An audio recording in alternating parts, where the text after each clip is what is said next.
Hi hello नमस्कार। तो कैसे हैं आप सभी? उम्मीद करते हैं मस्त होंगे और जीवन का आनंद ले रहे होंगे। तो आफ्टर लॉन्ग टाइम एक लॉन्ग वीडियो लेकर आ रहे हैं। तो आज की इस वीडियो में हम बात करेंगे लीवर बायोप्सी के बारे में।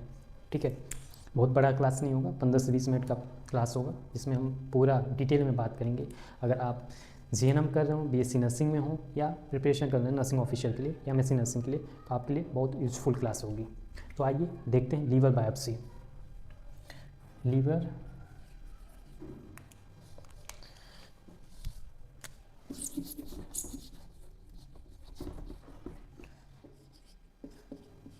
Liver biopsy.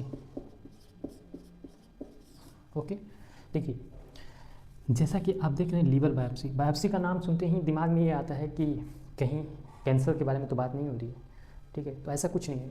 बायोप्सी बहुत चीज़ों में भी कराया जा सकता है। ठीक है, तो पहले बायोप्सी को समझ लेते हैं। बायोप्सी क्या होता है? देखिए, बायोप्सी जो होता है इसमें हम क्या करते हैं कि नॉर्मली दिमाग में ये आता है हमारे कि टिश्यू लेते हैं। ऐसा कुछ नहीं है। टिश्यू, सेल या फ्लूइड कुछ भी हमारी बॉडी से लेकर, ठीक है, उसको पैथोलॉजी में भेजकर उसका जांच कराना। ठीक है, ओके, वही बायोप्सी होती है। तो जो डिफिनीशन होता है बायोप्सी का डिफिनीशन होता है कि इट इज़ क्या है? It is medical procedure in which it is a medical procedure in which tissue, fluid or cell यहाँ से taken from body is called biopsy। Okay, तो क्लियर हुआ? बायोप्सी किसे कहते हैं? एक मेडिकल प्रोसीजर है जिसमें हम टिश्यू लें, फ्लूइड लें या सेल लें, उसी को बायोप्सी कहते हैं। देखिए, बायोप्सी भी कई तरीके की होती है। ओके, और ऐसा नहीं है जैसे दिमाग में ये आता है कि बायोप्सी कर रहे हैं, जांच बोली गई तो कैंसर नहीं हो। बायोप्सी और सब भी डिजीज़ों में की जाती है जिसके बारे में हम बात करते हैं। तो जैसा कि आपको पता चलता होगा कि अगर बायोप्सी की बात करें तो कैंसर ही होगा, ऐसा कुछ नहीं है। देखिए, बायोप्सी कई जगह की जाती है। जैसे एक तो कैंसर में, दूसरा अगर infection like TB, lymph node की टीबी हो तो वहाँ पर FNAC करते हैं। ठीक है, इन्फेक्शन में इन्फ्लामेटरी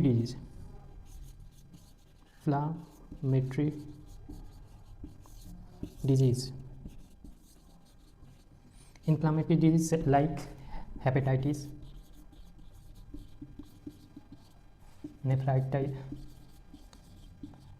नेफ्राइटिस। ओके, और भी chronic disease, chronic immune disease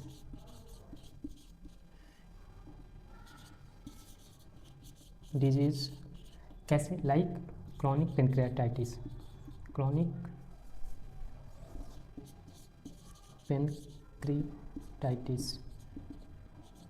okay, और जैसा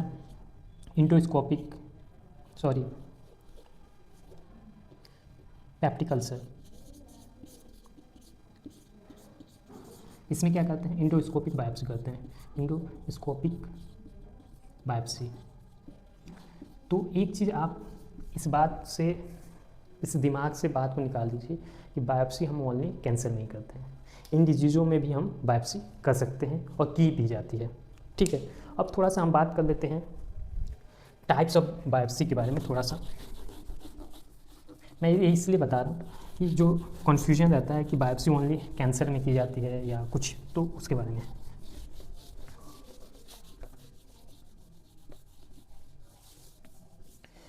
तो टाइप्स की बात करें, टाइप्स ऑफ बायोप्सी की बात करें तो पहला टाइप होता है नीडल बायोप्सी, जिसमें दो तरह की हो सकती है नीडल। एक फाइन नीडल और एक होती है core needle. Okay, fine needle में ही FNAC आती है। ओके, दूसरा हो सकता है endoscopic biopsy, endoscopic biopsy. Okay, तीसरा हो सकता है इंसिजनल बायोप्सी। एक सीजनल बायोप्सी,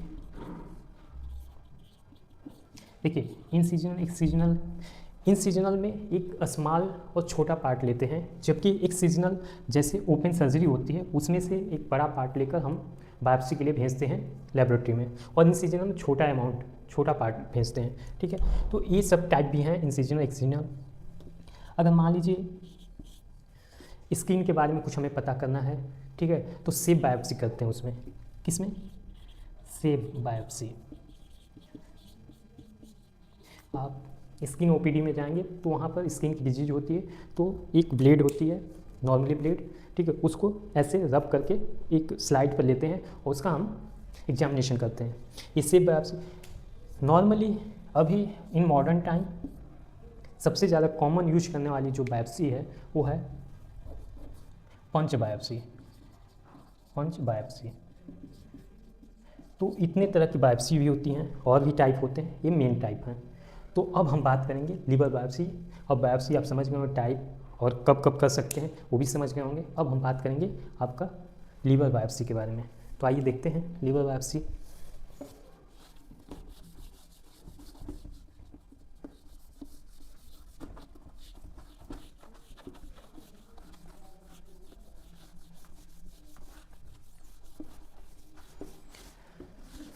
तो पहले हम थोड़ा डिफिनीशन देख लेते हैं लिवर बायोप्सी का।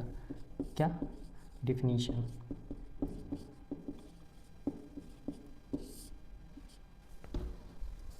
बात करते हैं तो डिफिनीशन है, it is a medical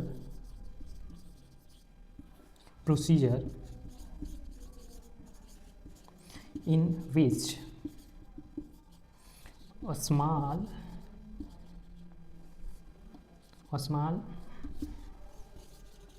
amount of liver tissue taken from liver, यही लिवर बायोप्सी है। ये मेडिकल प्रोसीजर है जिसमें हम एक स्मॉल अमाउंट में लिवर टिश्यू लिवर से लेते हैं, इसी को लिवर बायोप्सी करते हैं। ओके, अब हम थोड़ा सा इसमें पढ़ लेते हैं कब कब करते हैं, क्या इंडिकेशन है, ठीक है, उसके बारे में, और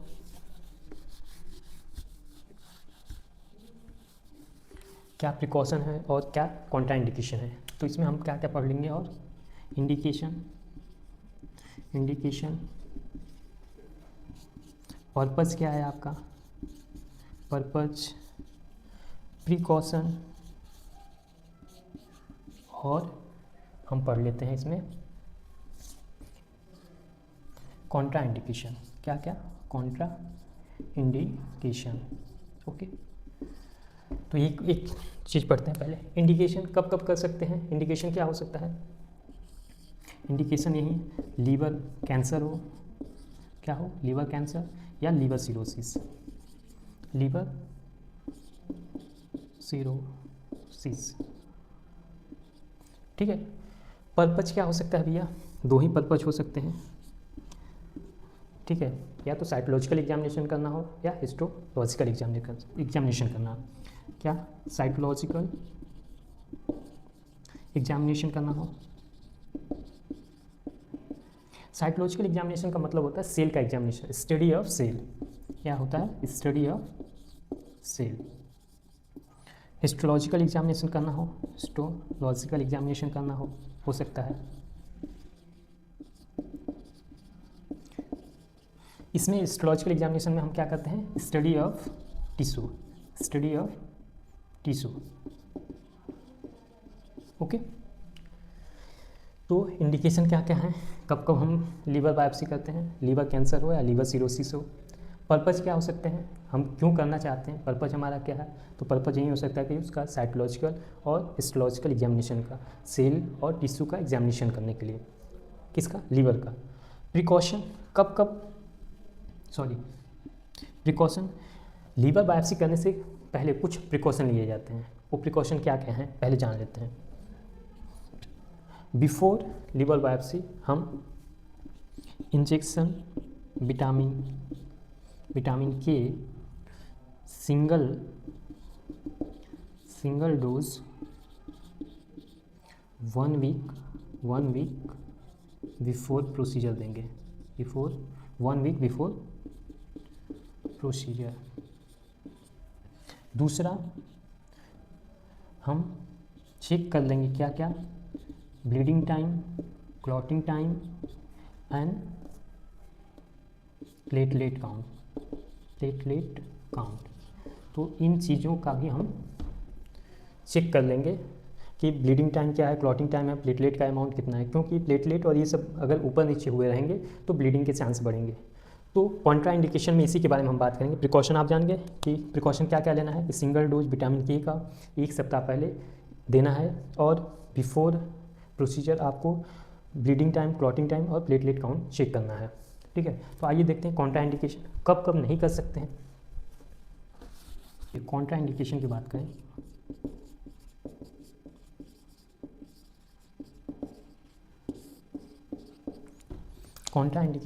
करें तो कॉन्ट्रा इंडिकेशन क्या हो सकता है कि ब्लीडिंग डिसऑर्डर हो। क्या हो? पेशेंट को क्या हो? ब्लीडिंग डिसऑर्डर हो, लाइक क्या? हीमोफीलिया हो। ओके, या और क्या हो सकता है? ब्लीडिंग डिसऑर्डर हो सकता है, या थ्रोम्बोसाइटोपेनिया हो, मतलब प्लेटलेट काउंट कम हो, तब भी रिस्क ऑफ ब्लीडिंग होता है। तो ब्लीडिंग डिसऑर्डर, हीमोफीलिया में भी अगर आप इंजेक्शन या बायोप्सी करते हैं तो हो सकता है कि ब्लीडिंग ज़्यादा हो, ठीक है, कॉम्प्लिकेशन बढ़े। और थ्रोम्बोसाइटोपेनिया में भी प्लेटलेट जब कम होगा तो क्लॉटिंग होगी नहीं, तभी वहाँ पर भी रिस्क ऑफ है ब्लीडिंग का। तो ये कुछ कारण हो सकते हैं, कुछ कॉन्ट्रा इंडिकेशन हो सकते हैं।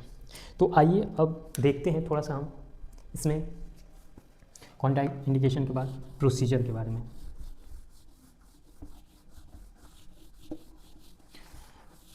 प्रोसीजर की बात करते हैं तो ये प्रोसीजर 2 तरीके से कर सकते हैं। ये प्रोसीजर कितने तरीके से किया जा सकता है? 2 तरीके से।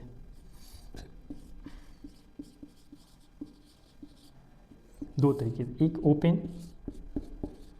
लीवर बायोप्सी और एक क्लोज लीवर बायोप्सी। ओके, देखिए open liver biopsy most commonly use नहीं होता है, ठीक है। हमें क्या करना होता है, अधिकतर हम क्लोज लीवर बायोप्सी करते हैं। ओपन लीवर बायोप्सी में हमें लेप्रोटॉमी करना पड़ेगा, पूरे पेट को चीरना पड़ेगा, फिर बायोप्सी लेना पड़ेगा। तो एक छोटी चीज़ अगर हमें बायोप्सी करना, हम क्यों पूरे पेट को चीरें, ठीक है। तो हम क्या करेंगे, क्लोज लीवर बायोप्सी की तरफ जाएंगे। तो ओपन लीवर बायोप्सी की बात करें तो ये कब कर सकते हैं, जब हम लेप्रोटॉमी करें, ठीक है। अब लेप्रोटॉमी करना है तो भैया आपको क्या करना पड़ेगा, जनरल एनेस्थीसिया देना पड़ेगा। नीड क्या हो जाएगी, ओपन लीवर बायोप्सी के लिए क्या करना पड़ जाएगा, हमें जनरल एनेस्थीसिया देना पड़ेगा। Need general anaesthesia.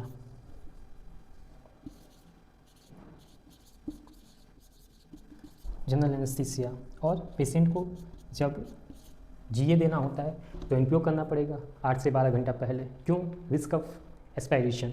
अगर एनपीओ नहीं रहेगा तो रिस्क है कि एस्पायरेशन हो सके। क्योंकि वहाँ पर आपका गैग रिफ्लेक्स एब्सेंट हो जाता है। ओके, अब हम बात करते हैं क्लोज लीवर बायोप्सी। ये क्या होता है, मोस्ट कॉमन हम यही यूज करते हैं। इसको और नाम देते हैं एक परक्यूटेनियस लीवर बायोप्सी। ओके, दूसरी बात इसमें याद रखना है कि मोस्ट कॉमनली हम कौन सा बायोप्सी करते हैं, क्लोज लीवर बायोप्सी, जिसका नाम हम परक्यूटेनियस लीवर बायोप्सी।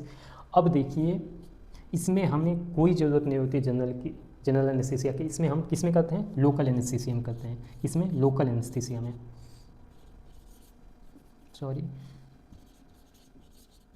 TCM है, ओके। और no need of NPO, no need of NPO की कोई ज़रूरत नहीं है। तो ये टाइप हो गए।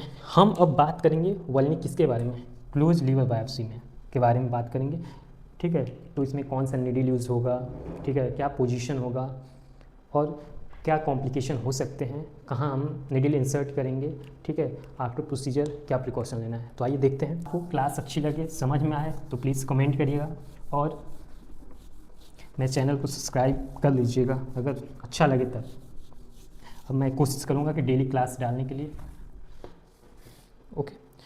तो हम किसके बारे में पढ़ रहे हैं अब, परक्यूटेनियस लीवर बायोप्सी। देखिए, percutaneous liver biopsy close liver biopsy है, तो इसके लिए कुछ आर्टिकल की ज़रूरत पड़ेगी। कौन कौन से आर्टिकल हैं, एक तो नीडल, उसके बाद स्टेराइल कंटेनर, उसके बाद आपको चाहिए 2% जाइलोकिन,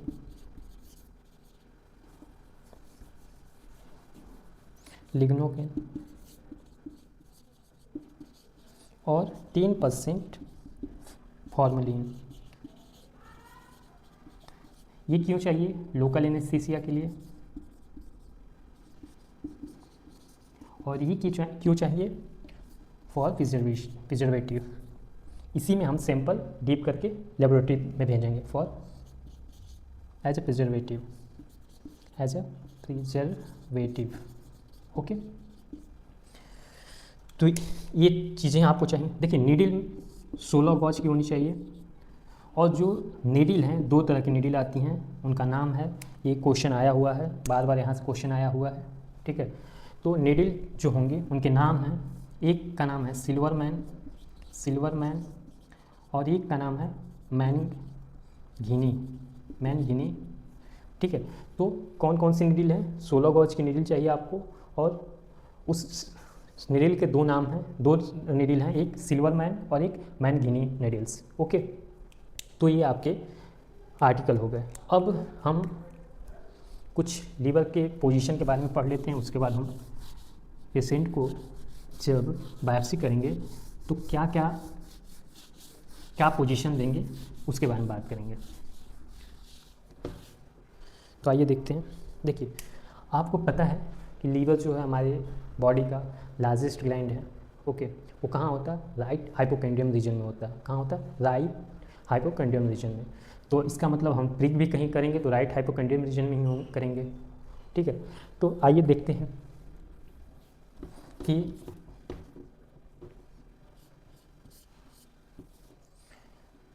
पोजीशन ड्यूरिंग, ये है ड्यूरिंग बायोप्सी। ये ड्यूरिंग बायोप्सी हम पेशेंट को कौन सा पोजीशन देंगे, ये क्वेश्चन आया हुआ है, यहाँ से क्वेश्चन आ सकता है। जैसा कि आपको पता है, मैंने बताया भी, राइट हाइपोकैंड्रियम रीजन में क्या होता है, लीवर होता है। तो राइट हाइपोकैंड्रियम रीजन ये है, आप देख पा रहे होंगे।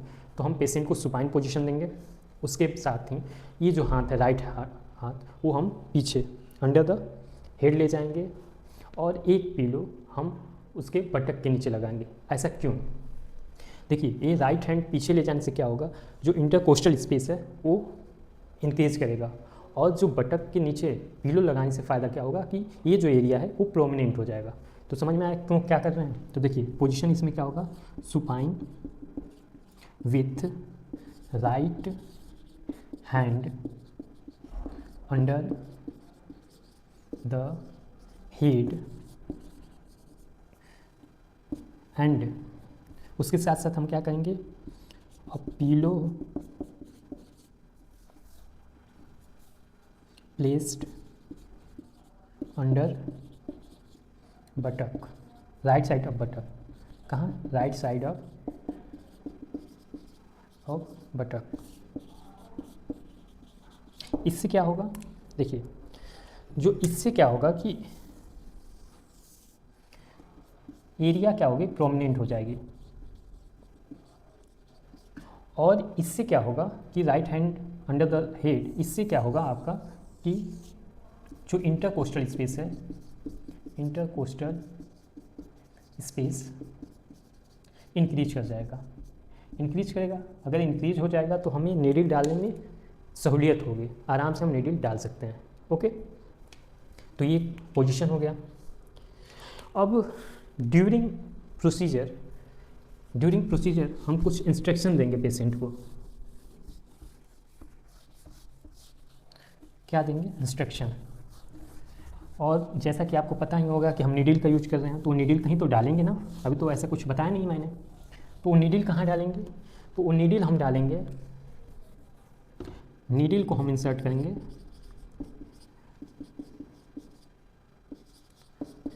8 and 9 intercostal space in right hypochondrium, right hypochondrial region,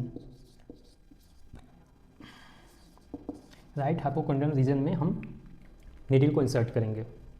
देखिए, अगर इस इंटरकोस्टल स्पेस के अलावा हम नीडल मान लीजिए 9 के नीचे डालते हैं, तो हम क्या कर देंगे? अगर if we insert needle below 9th intercostal space,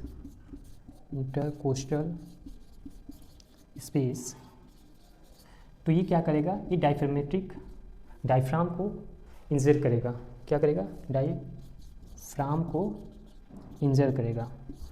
ठीक, तो हमें कहाँ डालना है? 8 और 9 के बीच में, 9 से नीचे नहीं डालना है, उससे रिस्क है डायफ्राम की इंजरी की। ओके, अब हम जब नीडल डालेंगे तो एक इंस्ट्रक्शन देंगे किसको? पेशेंट को। वो इंस्ट्रक्शन क्या होगा? वो इंस्ट्रक्शन ये होगा कि take deep breath and exhale and hold for 5 to 10 second. Okay, क्या करेंगे? पेशेंट को इंस्ट्रक्ट करेंगे कि ड्यूरिंग जब हम नीडल आपका इंसर्ट करेंगे तो उस समय आप क्या करना है कि एक लंबी सांस लेनी है और उसको निकालनी है और उसके बाद होल्ड करनी है। कितने सेकंड के लिए? 5 to 10 सेकंड। यहाँ से क्वेश्चन है ये, यहाँ exhale and hold for 5 to 10 second. ऐसा क्यों कर रहे हैं? हमें अपने डायफ्राम को बचाना है। ठीक है, जब वो ऊपर नीचे सांस लेगा तो रिस्क है कि आप डायफ्राम को इंजर कर दें या सही जगह पे या सही इंटरकोस्टल स्पेस में नीडल ना जा पाए। ओके, ये तो पेशेंट को हम इंस्ट्रक्ट करेंगे।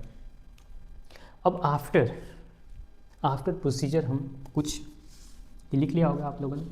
आफ्टर प्रोसीजर हम पेशेंट को क्या पोजीशन देंगे उसके बारे में बात करते हैं।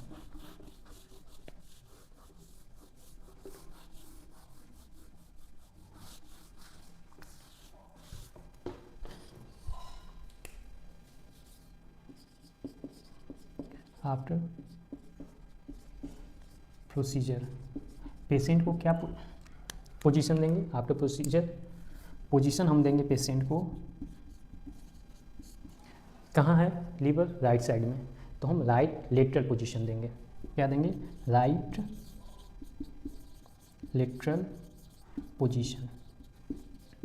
क्यों देते हैं? इसके 2 रीजन हैं। जैसा कि आपको पता होगा, जो लीवर है वो बाइल बनाता है। ठीक है, तो बाइल के लीकेज को रोकने के लिए, और दूसरा जो ब्लीडिंग है उसको प्रिवेंट करने के, टू प्रिवेंट बाइल लीकेज।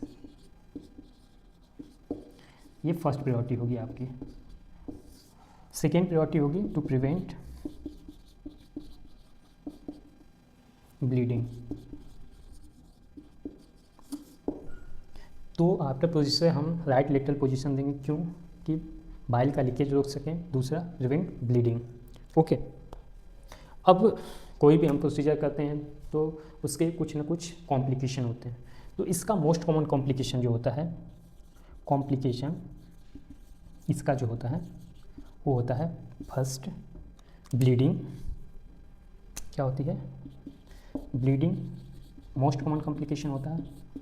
और जब हम हो सकता है कि जब हम 8-9 इंटरकोस्टल स्पेस में निडल डाल रहे हैं और हम लंग्स को पंक्चर कर दें, तो क्या हो सकता है? सेकेंड क्या हो सकता है? न्यूमोथोरैक्स। क्या हो सकता है? न्यूमोथोरैक्स।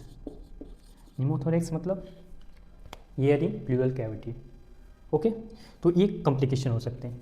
तो ये पूरा लीवर बायोप्सी का लेक्चर था। अगर आपको पसंद आया हो या कोई आपको सजेशन देना हो तो प्लीज़ कमेंट में बताइएगा क्या मेरी कमियां रह गई हैं। ओके, मैं अगले क्लास में ट्राई करूँगा कि उसको अच्छे से इम्प्रूव करके आपको एक अच्छा कंटेंट दे पाऊँ।